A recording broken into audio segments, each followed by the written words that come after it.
Hi Libra, welcome to Higher Source Tarot for a tarot reading for all Libra, Sun, Moon, Rising, and Venus. Thanks to everybody for all the support.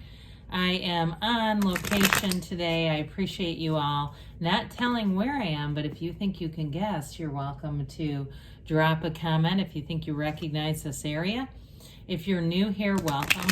I post new readings on Friday, then again on Monday. So if a reading doesn't resonate, come back in a couple of days. You can watch a new reading. Fridays are always a general reading. Mondays are something different every week. So it could be a more detailed Celtic cross style reading or a love reading or even a law of attraction tarot card reading.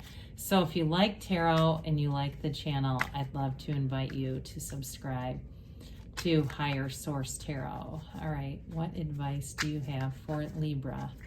Sun, Moon, Rising, and Venus. What does Libra need to know, please, for the best and highest good of all concerned with Libra? Messages for Libra, please. Okay. All right, we'll start here with the tarot, and then we'll have the angel answers. We've got we've got death here right out of the gates. The Fool, that's interesting. The Hierophant. The Seven of Swords, that's been popping out a lot lately.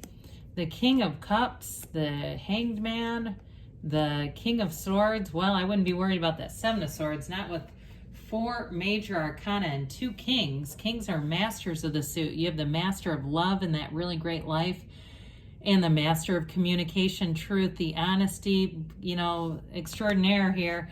We've got Taurus, Scorpio showing up here. We've got water, air, and earth going on here as well. You've got, with this, I feel like you have something new coming in, or for some, you could have reconciliation and somebody who doesn't like it with that Seven of Swords.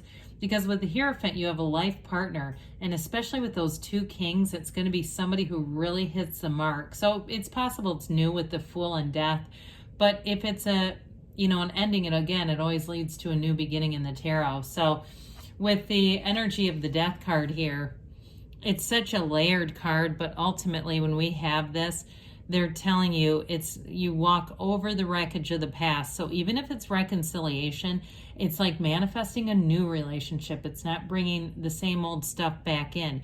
Now, for some of you too, I get this too with the person you're attracting, like leaving the past totally behind. So even if it's a new relationship, it's not wanting to bring in baggage. Nobody's showing up to the door with a U-Haul saying, well, there's all my baggage back there, all the trauma and abuse and things I've sustained. I thought I'd bring those with me into the new relationship. With Death, it's your higher self that says, you know what, leave that in the past. You're enough without all that. We don't need that to continue to come with you. Now with this too, and especially with that King of Swords, I feel like somebody here has a really upfront, honest conversation happening. But with the Death card, it's really about a new beginning, okay? We must die to be reborn. It's a rebirth when you see this. And so it's not so much about the ending as much as it is about the new beginning, letting go of the past and allowing this new life to come in. This new from the old is what we say with the Death card. So with the Fool here, you've got a remarkable transition happening here. The Fool represents your soul, and so your soul is always victorious. So I do feel like here with the Hanged Man, the Hierophant, and the Fool, you've got something really extraordinary happening here. Sorry, I'm just trying to get a little bit of backlighting. We know that's not the most flattering, is it? But with this, again, in a relationship, you've got unity here. You have something here where it's releasing all resistance, allowing something new to happen. You're ready to jump right in, to take that leap of faith. And so with this Fool energy, we look at all the yellow in the card and that sun, it's like a dawn of a new day. You have it with Death too. I didn't really point that out, but we've got that little sunrise in the backdrop, okay? And it's also, you've got a little ship in the Death card that tells you your ship is coming in. So your time is now, Libra. So I do feel like anything too, if there's going to be a big shift in terms of your career, this is like a big change that comes in. but it's a breath of fresh air. It's a brand new, fresh, clean slate. So you let go of the old, you don't take it with you, but you know who you are with this. And so with this, I just feel like it's like this is where it all begins. It's zero for the field of pure potentiality. So in a relationship too, there's an eagerness. It's like this excitement, this enthusiasm to understand each other, to get to know each other, knowing all of your likes, your dislikes, what really makes you tick, and vice versa. So it's not like, oh God, they talk about themselves too much. It's almost like they can't wait to hear more about you. They want to understand you, and they really want to love from this place that's just at, it feels like ground level, like there's no ego involvement with this. So you may find too, if it's you that really has this energy, especially with the Hangman, you're going to be attracting a lot of people because there's no judgment here. So you may find too that people tell you stuff that you might not necessarily want to hear, but it's like very private information, and it's because you have this energy coming from you. When they get this, they feel like they can just talk to you about anything. And so especially with the Hierophant too, if you're some kind of a therapist, I would say for sure you're going to have people telling you things, which is fine if that's what you do, because then you're used to it. But with the Hierophant too, it's a wonderful life partner. So you have a confidant here multiple times, somebody you can just really let your guard down with. The Hierophant, the underlying quality is unity here. But you also have the keys right here. See those two keys at his feet, the keys to the universe? So on a more mundane level too, anybody who's moving, it signifies any kind of a move where you'd be actually physically getting keys. Now, I do want to say those of you that are moving, be careful with the Seven of Swords. Be careful to get everything out of wherever you're moving out of. I feel like if somebody leaves possessions behind, they won't be able to recover them very easily, and maybe not at all.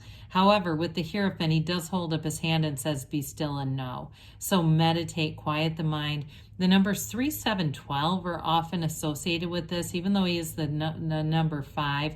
Technically he's 6 in terms of the order, but either way, 3, 7, 12 may be important numbers for you. So I mentioned too, with this energy of the Seven of Swords coming in, I'm telling you, this is one of those things that we have to be, slow down a little bit and think with, because it's very impulsive energy. So especially anybody who's moving, make sure that you do your research, get everything covered, do what you need to do. I also get, if somebody's got a trip or something, just making sure if you have an animal to board, like you have a dog or something, double checking that reservation, okay? Or even if you have somebody who might be watching and making sure that we have all that stuff in writing. Because with the Seven of Swords, it doesn't always have to be nefarious. It can also be somebody who's poorly planned out, something that's poorly planned out. And so we just want to double check when we start to see this. It's been coming out a lot lately, but sevens are positive numbers in the tarot. So again, with proper precautions, you don't have to worry. So I mentioned before, you have a true confidant. This is especially with the Hierophant. It is a partner who wants to be locked in. This person is ready for a relationship. They are able to emotionally commit. This is a very emotionally available partnership. Now, I know we've taken this down a love path. It's hard not to with some of the cards that are here. But I also want to say in terms of work too, you have somebody here with the King of Swords and King of Cups. It may be promotion for somebody, or I mentioned before, if you're a therapist or something like that, or it may just be being a confidant at work where you're going to be getting a lot of information, and it may be upper level information, stuff you wouldn't normally hear about, but they trust you and they're going to tell you some things. So I do feel like you're going to have some things in the know, but keep that in your back pocket, because we don't want to, we don't want to betray that, right? And you also, it's information that I think you're going to want to know. But with this too, it is a card of self-development. So some of you may be working on your metaphysical understanding, working on yourselves in some level. You're definitely worth the investment with that. Well, the Hanged Man surrendered to win. So again, you're releasing all that resistance. And with the Hangman energy, it gives you a new, fresh perspective. I also feel like whoever you're attracting is going to be very easygoing with the Fool and with this energy. And it may be too, in terms of work, having that more easygoing energy around you is what it makes it so easy to talk to you. Because when you're in this kind of energy, you don't react, you know, these big, huge reactions just don't happen with this. So it's definitely a higher level of consciousness. We call this sometimes the card of the vision quest. So really having a vision for your life, but knowing too that it's yours to take. So with the King of Swords here, this King of Swords, I'm telling you, there's information that you're going to get. Now, you also have a conversation that's going to come through too with somebody in terms of a love relationship. I did mention that earlier. That's very direct and very to the point. But as far as work interests and things like that, again, it's information that other people are not going to be aware of. I feel like you hear it way before some of your coworkers do. So with this, though, it also builds confidence. It lends confidence in you because then you know exactly what to do and what to expect. And it's also good for contracts too. So if you are moving with the Seven of Swords, Seven of Pentacles energy, you'll have that eagle eye to make sure that you get all the details to avoid a Seven of Swords, any real upset with that. So here you go. Money grows on trees in the tarot. So some of you too, if it's a promotion with the King of Swords and that information is giving you a heads up, like there's going to be some movement, this is where you get the, you know, manifestation comes in here. But I also want to say with this, it's definitely a time of prosper. It's a time of abundance coming in. So let's see what else the angels have to say for you, Libra.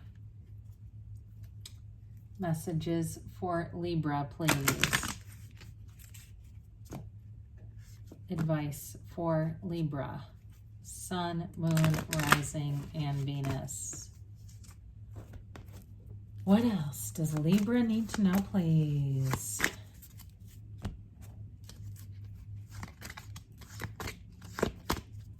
All right, we have here big happy changes. That's another card that rarely makes an appearance, so that's pretty great.